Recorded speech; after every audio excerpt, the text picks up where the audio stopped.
Shout out da gali sa mga gapadalagan sa barangay captain kag kagawad Grabe ba? Layo pa lang ya, gayuhom na sila kag. Tani bala. Hasta pagtapos ang term nyo, kilalahon nyo kami. Hindi yung kung kailan lang may kampanya at may botohan, sa kanyo lang kami kikilalani.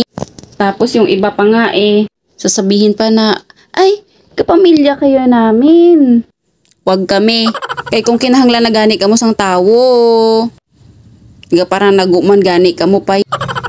Kag sa oras ang sakuna, hindi na kamo mahagilap. Kay wala na kamo tanan. Nagparanago na kamo.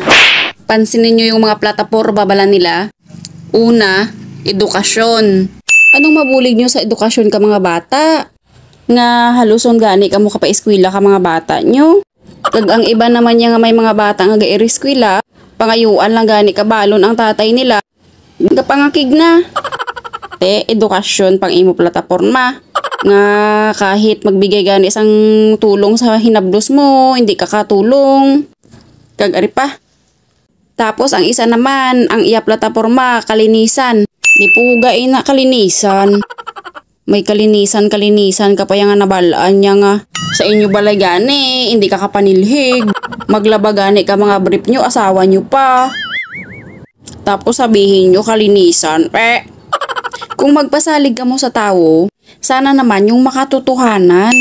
Hindi yung suntok sa buwan. Katala ka bala ka mo Huwag nyo na kami utuin para ibuto lang kayo. Kag ang mga nagpare-elect da bala subong, pila na kabagyo ang nag-agi. Wala man kamo binuligan. Hindi ko naman nila lahat pero kalabanan gidya. Di na to ang pasalig nyo sang mga nagliligad. Tapos ngayon, papadalagan ka mo ulit.